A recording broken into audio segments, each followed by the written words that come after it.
Երեք խոսեցինք սրբության կարևորության մասին, որ հավատացյալը սուրբ կյանքով ապրի, բնականաբար մարդը պիտի ապաշխարած լինի, որ սուրբ կյանքով ապրի, եւ երբ որ ինչպես է մարդը ապաշխարում, ոնց է ծնվում ապաշխարությունը, մարդը գիտակցում է իր մեղավոր լինելը եւ փրկչի կարիքը, այսինքն ինքը հասկանում է, որ մեղքերի ներման կարիք ունի եւ իր կյանքի ինչ որ հատվածում հավատալով Աստծո խոսքին որոշում է ապրի այնպիսի կյանքով, որը ոչ թե ինքն է պատկերացնում, որ այդպես ճիշտ է, այլ որ Աստված իր խոսքի մեջ ասում է, որ հավատում է Աստծո խոսքին, հավատում է Քրիստոսի սիրուն իր հանդեպ եւ Քրիստոսի գործած զոհին, Քրիստոսի ուսուցումներին ու որոշում է կայացնում ապրելու որպես Քրիստոսի աշակերտ, այս որոշման արդյունքում տեղի ունենում վերստին ծնունդ եւ մարդը նոր մարդ է լինում։ Նոր մարդ հներն անցան, Աստվածաշունչը ասում է ամեն բան նոր եղավ, հինը մահացավ, հիմա նոր մարդ է ապրում։ Եվ գիտեք, երբ որ ես իմ կյանքն եմ հիշում ապաշխարությունից առաջ եւ ապաշխարությունից հետո, իմ կյանքում եկավ այդ խաղաղությունը, Աստծո հետ հաշտությունը։ Ես չգիտեի ինչից էր այդ վախեր, տագնապներ, անհանգստություններ, մարդը միշտ փորձում է իրեն ուժեղ ցույց տա, որպեսզի մյուսները չտեսնեն ինչ է իր ներսը կատարվում, բայց երբ որ գալիս է հաշտությունը Աստծո հետ, երբ որ գալիս է այդ խաղաղությունը, սա մի աննկարագրելի, անհերքելի, այսինքն սա մի բան է, որ ներսում է կատարվում, գուցե դրսում մարդիկ չեն էլ տեսնում, որտեղ մարդը դրսինը միշտ փորձում է ցույց տա այնպես, որ մյուսներին շատ տարօրինակ չթվա, բայց դու քո ներսում գիտես դա։ Ինչու եմ սա ասում, որովհետև միանգամից իրապես ապաշխարություն ապրած մարդու սրտում ծնվում է շնորհակալության զգացումը։ Ինչպես է, որ դու միշտ մի ցավ ունենաս, այդ ցավով ապրես, հետո գնաս բժշկի, ինքը մի վիրահատություն անի կամ մի դեղ նշանակի ու այդ ցավը այլևս չկա։ Շնորհակալության զգացում է գալիս։ Եվ որքան առավել հոգու ցավը,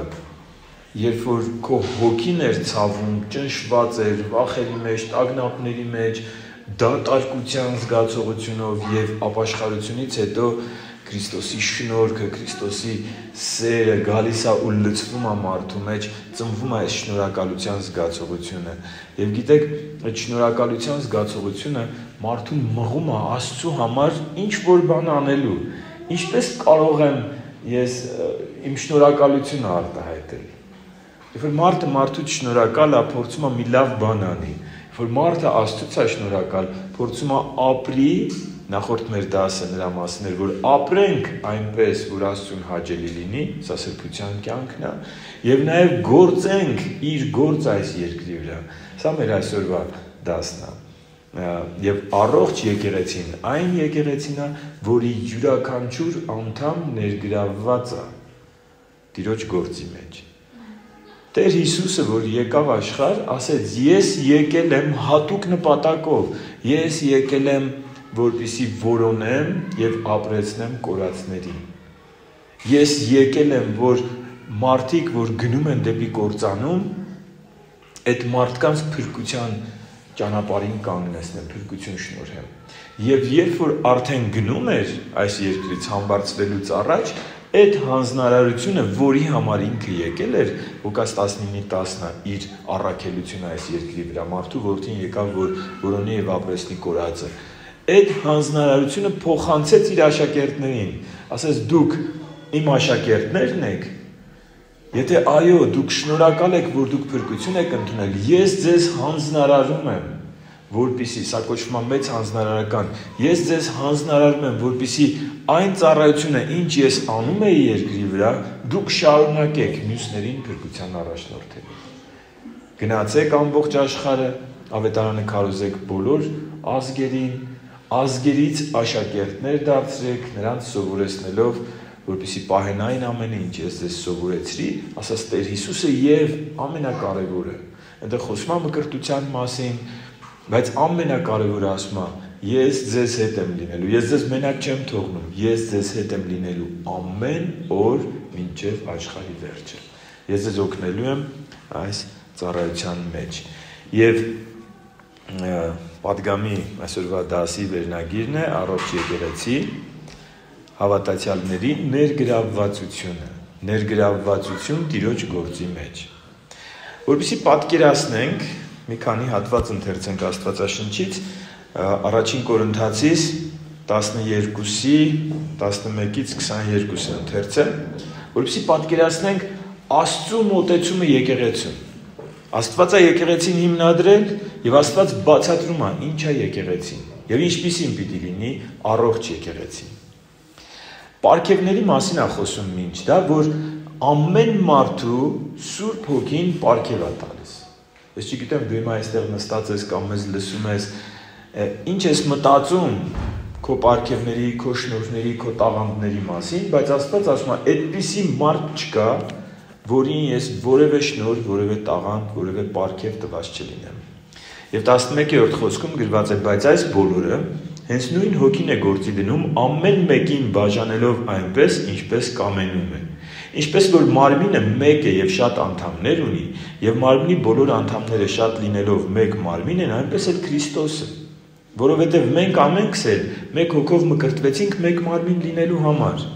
Թե հրեաներ, թե հույններ, թե ծառաներ, թե ազատներ, ամենքս էլ մեկ հոգուց խմեցինք։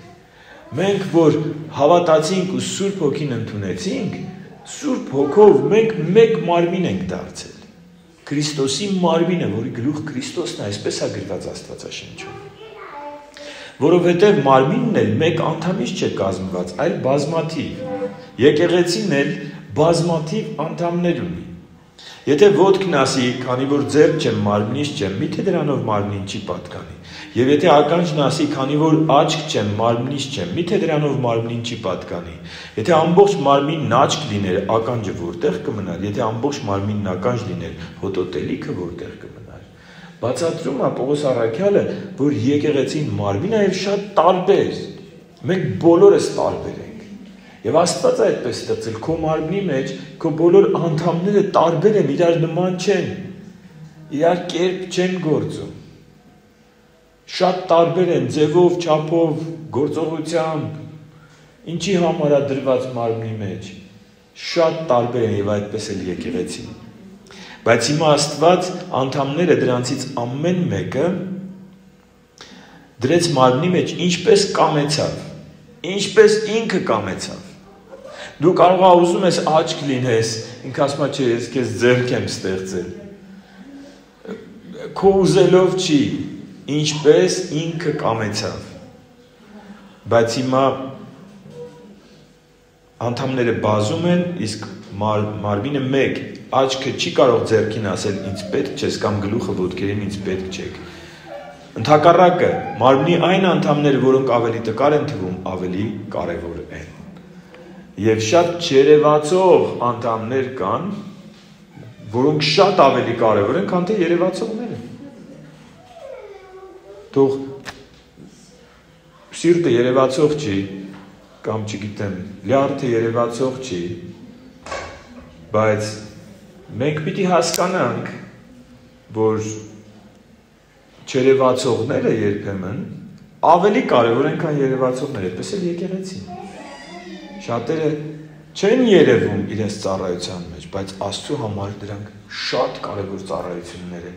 եւ այդ մարդիկ շատ կարևոր ծառայողներ են։ Առաջին Պետրոս 4:10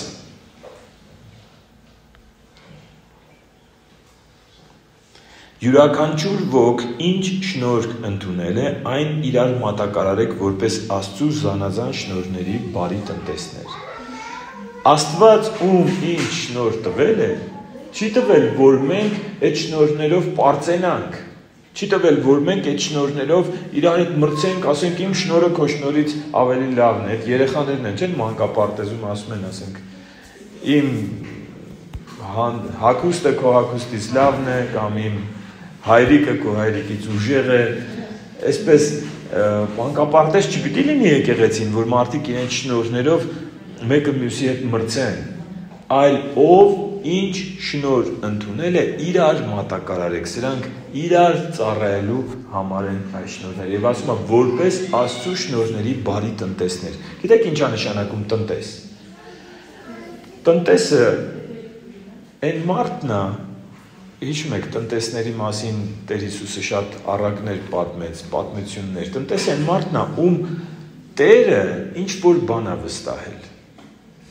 Տնտեսը, ասենք, տունը ունի,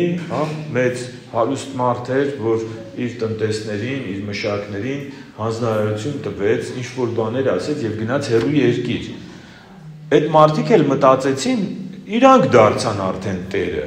եւ սկսեցին իրանք այդ այգին մշակել, իրանք ուտել, հետո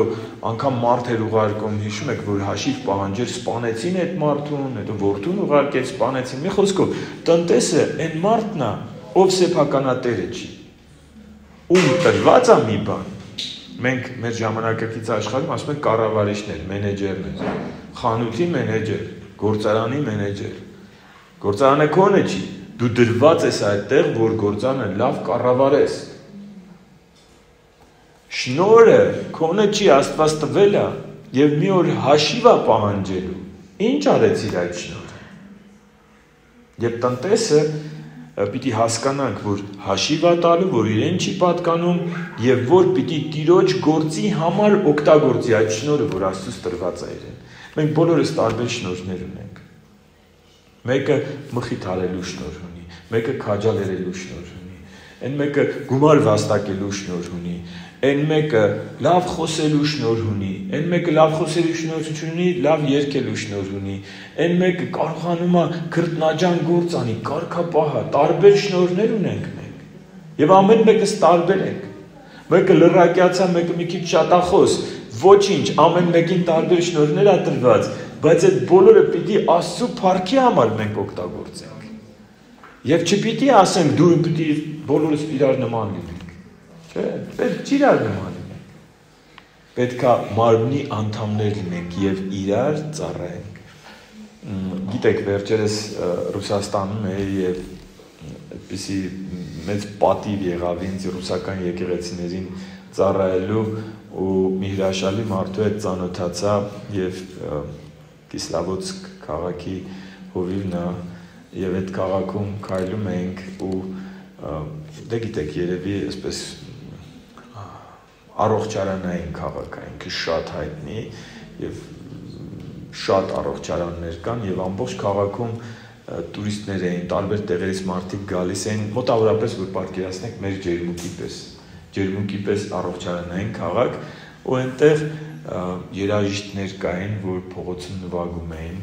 ու ուղղակի ես հիանում էի այդ մարդկանց տաղանդով։ Հանճարեղ երաժիշտներ, որոնք փողոցում նվագում էին ու փող էին այդպես հավաքում։ Գիտեք, տեսել եք Հայաստանում էլ կա, Երևանում էլ կա, ու ես մտածում էի, Աստված տաղանդ է տվել այս մարդկանց, որ պիտի իրենք Աստծո գործի համար, Աստծո փառքի համար օգտագործեն։ Եվ այնքան մեծ ոչ թե մեղադրանք եղավ, այլ ափսոսանք եղավ իմ սրտում, որ այս հանճարեղ մարդիկ, որ պիտի Աստծուն փառաբանեն իրենց տաղանդով, հիմա չգիտեմ, փողոցում նստած շատ հաճելի էր իհարկե, բայց ես իրանց պատկերացրեցի եկեղեցում, փառաբանության խմբում, այնքան շատ ավելի լավ էր դա, քան թե այն, որ իրանք փողոցում նստած նվագում էին եւ գումար էին հավաքում։ Ինչ շնորհք, որ ընդունել եք Աստծուց, այն իրար մատակարարեք, որպես Աստծու զանազան շնորհների բարի տնտեսներ։ Գիտեք, Տեր Հիսուսը մեզ տվեց ծառայելու պատվիրանը։ Ինքը Մարկոսի ավետարան 10-րդ գլխում ասա գրված հստակ ասում էր Մարկոս 10:42-ից 45 ընթերցենք, որ եկեղեցում չպիտի իշխեք իրար վրա, պիտի ծառայեք, եթե դու տնային խմբակի ավակ ես կամ աշակերտական խմբի պատասխանատու ես, դու պիտի ծառայես, ոչ թե իշխես, դու 10 հոգու իշխան չես, դու 10 հոգու ծառա ես, եւ Տեր Հիսուսը օրինակ թողեց, 42-րդ խոսքը Մարկոս 10:42-45 ընթերցենք։ Հիսուսը նրանց աշակերտներին իր մոտ կանչեց ու ասաց. «Գիտեք, որ հեթանոսների մեջ, ովքեր իշխան են համարվում, տիրում են նրանց եւ նրանց մեծամեծերը իշխում են նրանց վրա։ Բայց ձեր մեջ այդպես չպետք է լինի, այլ ձեզանից ով ուզում է մեծ լինել, պիտի ձեր սպասավորը լինի, եւ ձեզանից ով ուզում է առաջինը լինել, պիտի բոլորին ծառա լինի, որովհետեւ մարդու որդին նույնպես չեկավ, որ իրեն ծառայեն, այլ որ ինքը ծառայի եւ շատերի համար իր կյանքը որպես փրկագին տա»։ Նա մեզ օրինակ տվեց։ Ցանկացած ծառայության մեջ, եթե 2 հոգու առաջնորդում ես, կամ 200 հոգու կամ 2000 հոգու կապ չունի, դու այդքան մարդուն ծառայես, դու պիտի քո կյանքը դնես իրենց բեռները թեթևացնելու համար։ Դու պիտի քո տաղանդները օգտագործես այդ մարդկանց հավատքի մեջ ամրացնելու համար։ Իհարկե ուրիշ ծառայություններ էլ կան։ Քո տաղանդը դիր Աստծու գործի համար։ Ինչպես որ Տեր Հիսուսը եկավ իր կյանքը դրեց, այնպես մեզանից յուրաքանչյուրին, եթե դու մարմնի մեջ ես, ինչ որ բան պիտի անես։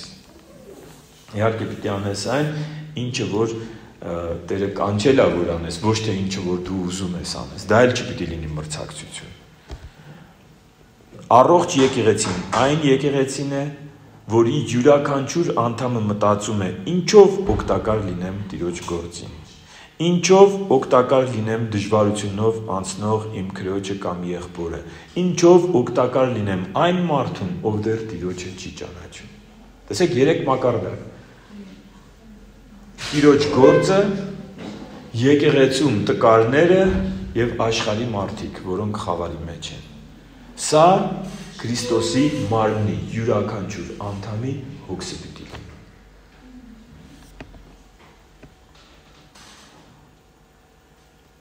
Հռոմեացիս 15-րդ գլուխ առաջին 4 խոսքերը։ Մենք, որ զորավոր ենք, պարտավոր ենք տկարների տկարությունը տանել, եւ ոչ թե միայն ինքներս մեզ հաճելի ունել։ Մենք տկարների տկարությունը պիտի տանենք, եւ ոչ թե մեզ հաճելի լինենք, այսինքն ինձ սենց ես լավն եմ, ես լավ հոգեվոր եմ, ինքն էլ վատ հոգեվոր է։ Տեսար վատ հոգեվոր, ինքը տկարն է։ Դու պիտի մտածես ոնց բարձրացնես։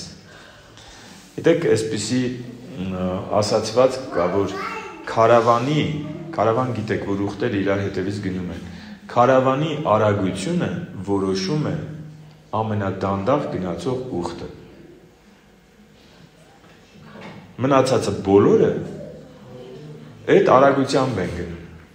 Հիմա եթե դանդաղ է գնում ինչ-որ մեկը եկեղեցու, մենք պիտի օգնենք, եթե ուզում ենք ընդհանուր եկեղեցու արագությունը արագանա, չպիտի ասենք դու դանդաղ ես գնում, շպրտենք մի կողմ։ Այդպես չի եկեղեցին։ Մենք պիտի իրար օգնելով գնանք առաջ։ Դրա համար տկարների դուք որ զորավոր եք, կամ Պողոս առաքյալն ասում է, մենք որ զորավոր ենք,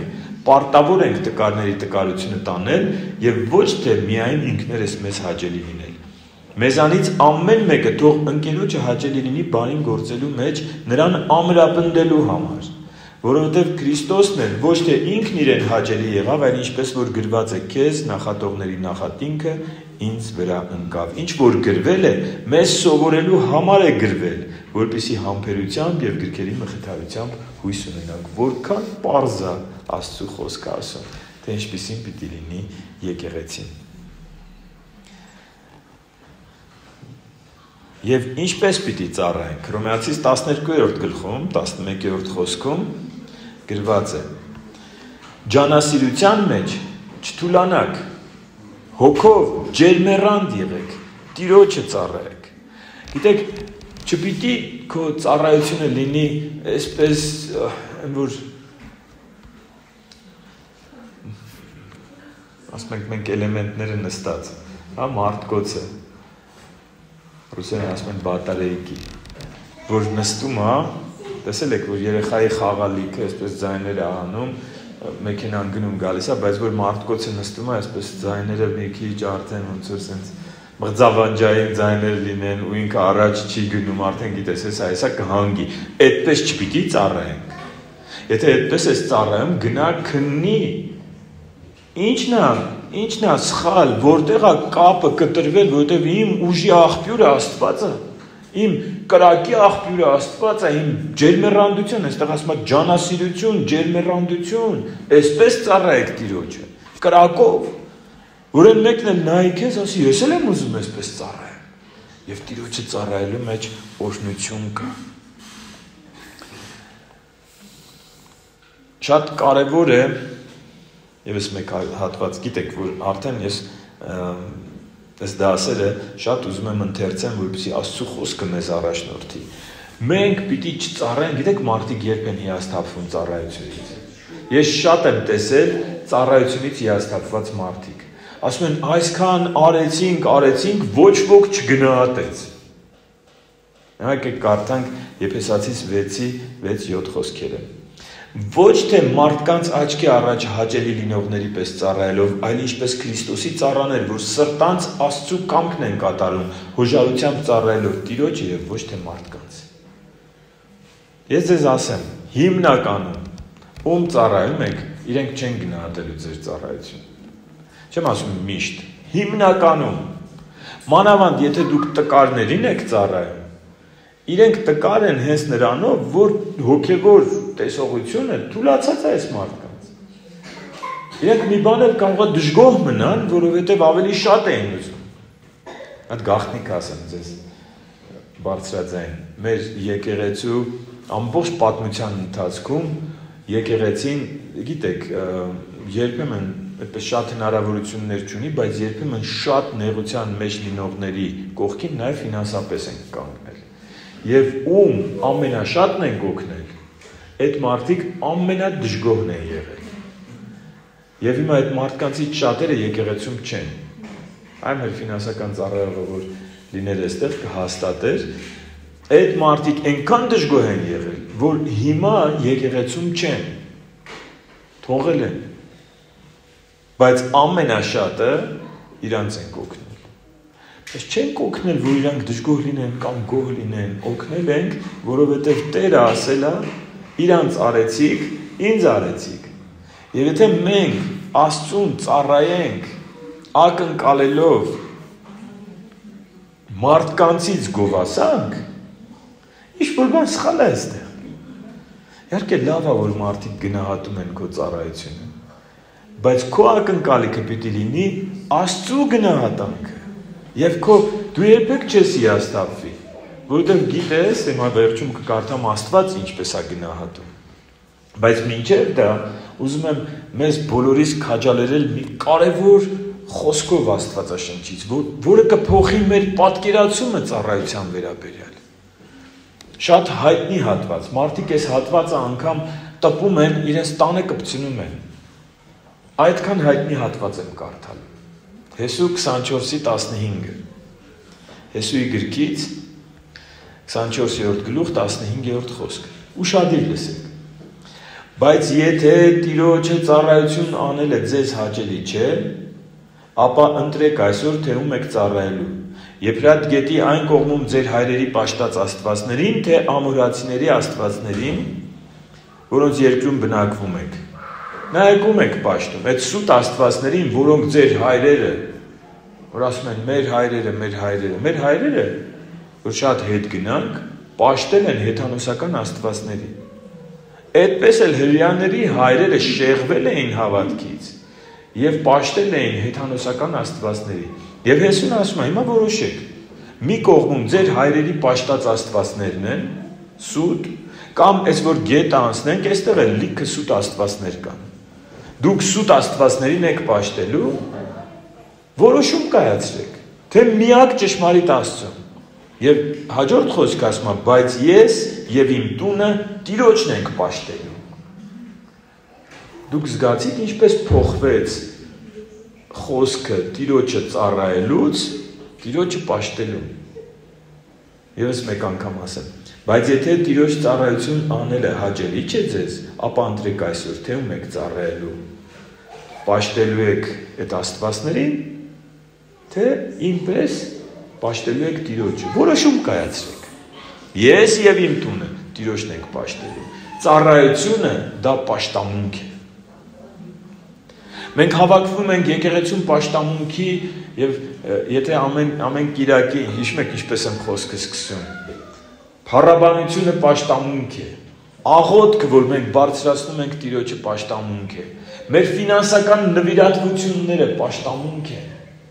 Մեր խոսքը լսելը եւ խոսքին հնազանդվելու որոշումը պաշտամունք է։ Բայց գիրքը սովորեցնում է, որ նաեւ ծառայությունը պաշտամունք է։ Աստծուն ծառայել նշանակում է պաշտել Աստծուն։ Հիմա իսկ ինչ է լինում, երբ որ նախորդ օրինակը դու ծառայում ես, օրինակ եկեղեցիներում կասա, ծառայում են, որ առաջ գնան, նպատակ են դնում, ոնց որ աշխարհի մեջ, ասենք, ընդունվեց բանվոր, ուզում է դառնա տնօրեն։ Իրականում դա վատ չի, եւ իրականում եկեղեցում էլ վատ չի, Աստվածաշնչում գրված է, եթե մեկը եպիսկոպոսության է ձգտում, լավ բան է անում։ Բայց ինչ մեթոդներով։ Եթե դու ուզում ես այնպես ծառայես, որ մարդիկ քեզ ծափարեն, մարդիկ ասեն, հա, որ ոնց են, որ հիմա գրեթե բոլոր երկրներում ընտրությունով է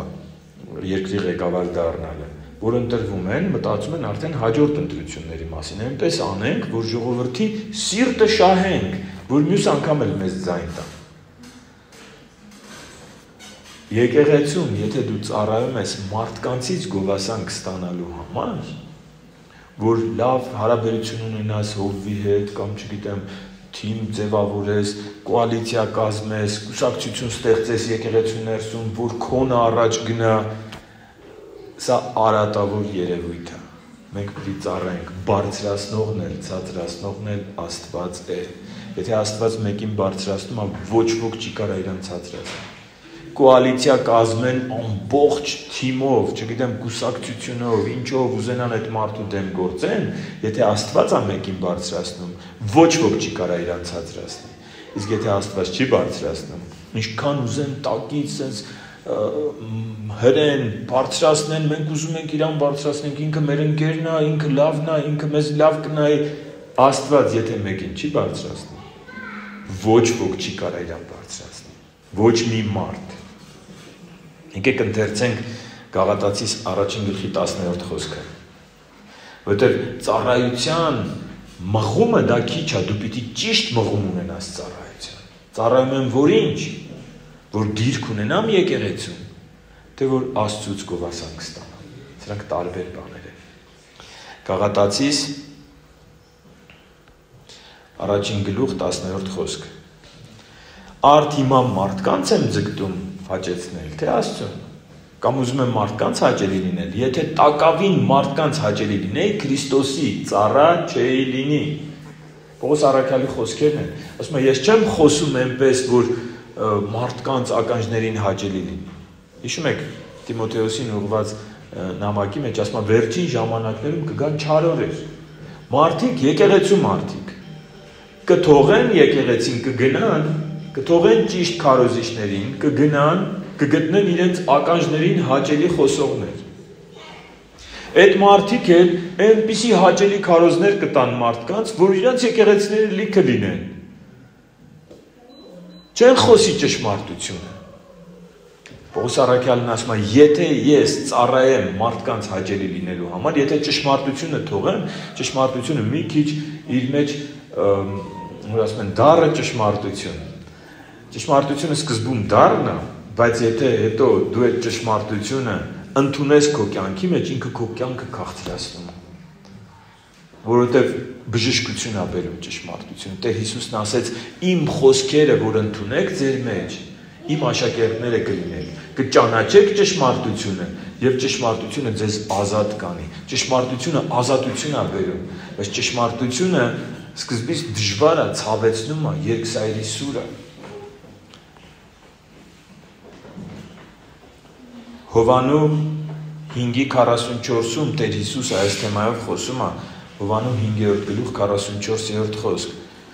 Ասում է, դուք ինչպես կարող եք հավատալ, անգամ հավատալ չեք կարող Աստծուն,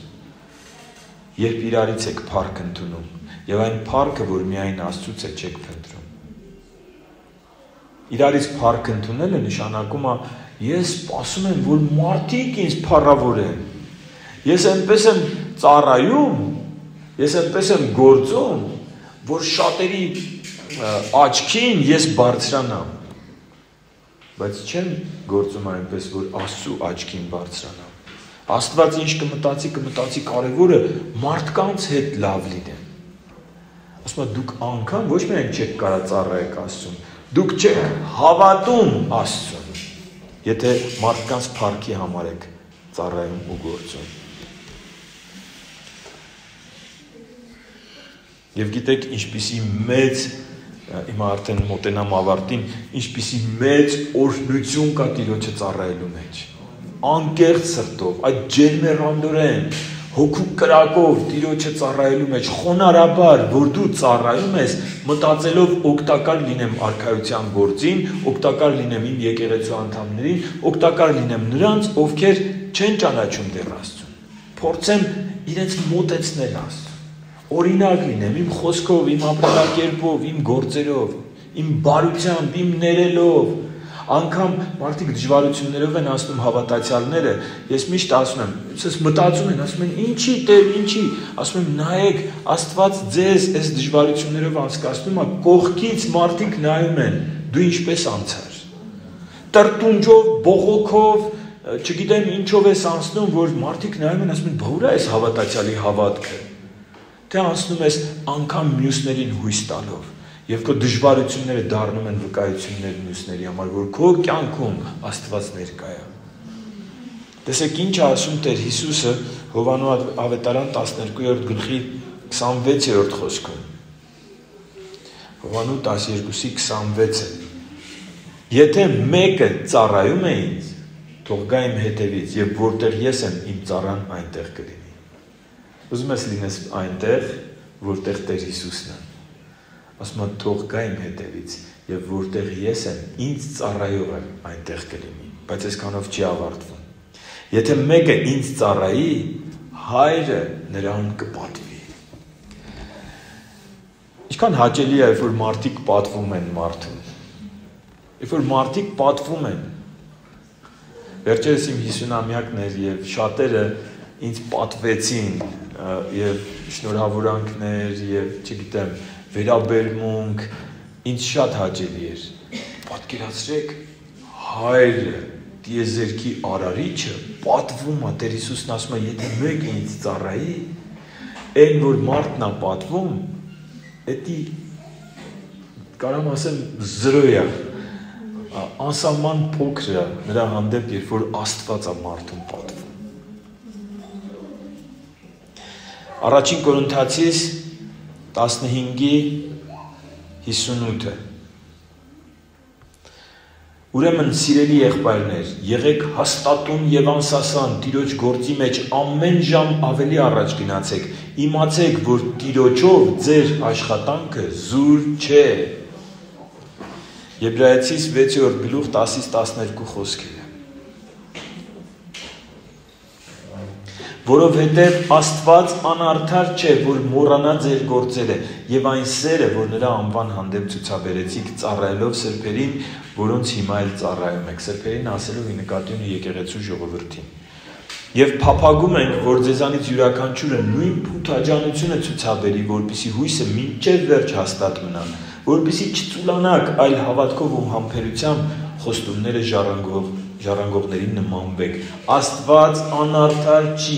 ձեր ամեն մի ծառայությունը, որ անշահախնդիր կերպով անում եք հանուն եկեղեցու, հանուն Աստծու գործի, հանուն մարդկանց փրկության, Աստված երբեք չի մոռանա, ասում է իր խոսքը։ Եվ վերջում ուզում եմ կարդալ մի կարևոր հատված Մաղաքիայի մարգարեությունից, որովհետև Մաղաքիայի մարգարեության մեջ նկարագրվում է մի հատված, որ Աստծուն ծառայողները բողոքում էին։ Հիմա կտեսնենք, Աստծուն ծառայողները բողոքում էին, ասում էին, մենք ծառայում ենք քեզ ու վատ ենք ապրում։ Այն քեզ չծառայողները նայեք իրանց կյանքը։ Քանի հոգի է ձեզ ասել։ Այս անիրավությամբ ապրողները ավելի լավ կյանքով են ապրում, ավելի օրհնված են, քան թե մենք, որ Աստծուն ենք հավատում։ Ասել են ձեզ այս խոսքեր։ Հիմա Աստված նայեք ինչ է ասում։ Մաղաքիա 3:13-ից մինչև 18-ը։ Ձեր խոսքերը իմ դեմ ծանր են ինձ համար, ասում է Տերը։ Բայց դուք ասում եք, մենք ինչ ենք խոսում քո դեմ։ Դուք ասում եք, զուր է Աստծուն ծառայելը։ Ինչ օգուտ, որ մենք պահել ենք նրա հրամանները եւ սուքով քայլեցինք զորքերի Տիրոջ պատճառով։ Հիմա մենք Երանի ենք ասում գոռոզներին եւ բարգավաճում են անօրենություն անողները, մինչեւ անգամ Աստծուն փորձում են եւ ազատվում։ Աստված ասում է, ինձ ծառայողների խոսքերը ինձ դուր չեն գալիս։ Դուք ասում եք, ինչ օգուտ կա Աստծուն ծառայելու մեջ։ Գիտեք ինչ օգուտ էին փնտրում։ Երկրի վրա օգուտ էին փնտրում։ Մենք քեզ ծառայում ենք, ուզում ենք հարուստ լինենք, մենք քեզ ծառայում ենք, ուզում ենք հաջողված լինենք։ Այն մարդիկ, որ քեզ չեն ծառայում, քո խոսքը չեն էլ պահում, ավելի լավ են ապրում, քան թե մենք։ Բողոքում են եւ Աստված ասում է, ձեր խոսքերը ծանր են։ Եվ ասում է, Երանի ենք տալի գոռոզներին ու բարգավաճում են անօրենություն անողները։ Նայկում են Երանի տալի։ Երանի են տալիս այս աշխարհի ապականության կյանքով ապրող հարուստներին։ Սրանք գիտեք ովքեր են։ Ամենասկզբից լսեցիք։ Դուք ասում եք զուր է Աստծուն ծառայելը, ինչ օգուտ, որ մենք նրա հրամանները պահում ենք։ Աստծուն ծառայողներն են։ 17-րդ խոսքը, չէ, 16-ը։ Այն ժամանակ իրար հետ խոսեցին Տիրոջից վախեցողները։ Այն ժամանակ խոսեցին Աստծուն ծառայողները, որոնք հավատում են Աստծուն, որոնք վախենում են Աստծուց, որոնք Աստծու երկյուղն ունեն։ Տերը ականջ դրեց ու լսեց եւ նրա առջև հիշատակի գիրք գրվեց Տիրոջից վախեցողների համար եւ նրա անվան մասին մտածողների համար։ Եվ Աստված ասում է. նրանք իմը կլինեն, ասում է զորքերի Տերը։ Այն օրում, երբ ես կպատրաստեմ իմ իսկ սեփականությունը, ես կխնայեմ նրանց, ինչպես մարդը իր որդուն է խնայում, որ ծառայում է իրեն։ Աստված ասում է, այ այս մարդիկ, որ ինձ ծառայում են նվիրված կերպով, ինձ սիրելով, իրանք իմ որդիների պես են լինելու, եւ կգա օրը, եւ ես խնայելու եմ իրանց, ինչպես մարդը իր որդուն է խնայում, այնպես ես ինձ ծառայողներին, ոչ թե այն ծառայողներին, որ երկրի վրա են իրենց վարձքը ուզում, գոռոզներին ու անիրավներին էլ Երանի են տալիս, այլ այն մարդկանց, ովքեր նվիրված ծառայում են իրենց եւ իրենց վարձքը սպասում են երկնքում։ Չեն ասում, ինչ օգուտ կա Տիրոջը ծառայելուց, ինչ օգուտ, օգուտը երկնքում է, վարձքը երկնքում է։ Դրա համար էր Տեր Հիսուսն ասում, եթե դուք իրարից եք փառք սպասում, դուք չեք էլ կարող հավատալ։ Պողոս առաքյալն ասում էր, եթե ես մարդկանց եմ ուզում հաճելի լինեմ, Աստծուն չեմ կարող ծառայեմ, Քրիստոսի ծառա չեմ կարող լինել։ Եվ 18-րդ խոսքը։ Եվ կանգնենք աղոթքի։ Դուք ետ կդառնաք եւ կտեսնեք արդարի եւ ամբարիշտի տարբերությունը, Աստծուն ծառայություն անողի եւ Աստծուն ծառայություն չանողի տարբերությունը։ Երևալու է այն օրը, որ մարդիկ կկանգնեն Աստծու առաջ։ Ակնհայտ կերպով երևալու է Աստծուն ծառայողի եւ Աստծուն չծառայողի տարբերությունը։ Սիրելիներ, դասը հիշում եք հավատացյալների ներգրավվածությունը։ Աստված քեզ տաղանդներ է տվել, Աստված քեզ հնարավորություններ է տվել, Աստված քեզ պարգևներ է տվել։ Եվ եթե դու ուզում ես ծառայել, ոչ ոք չի կարող քո առաջ դուր փակի։ Գիտեք, գուցե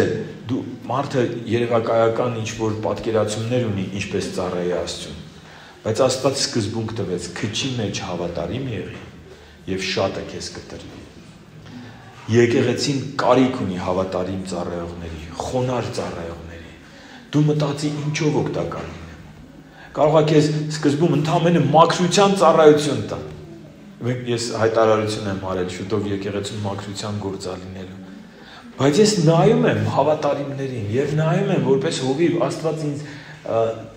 հանձնարարություն է տվել մարդկանց մեջ պարգևներ, տաղանդներ բացահայտիր։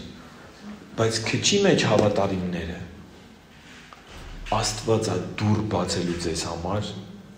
այն մեծի, այն իրականի, այն շատի մեջ։ Դրա համար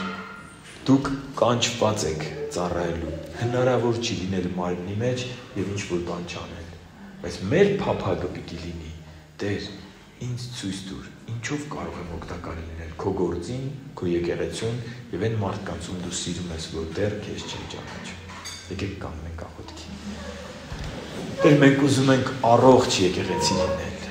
առողջ մարմին, որի բոլոր անդամները ինչ որ գործ են անում մարմնի ընթացքի համար, մարմնի գործի համար, քո արքայության գործի համար։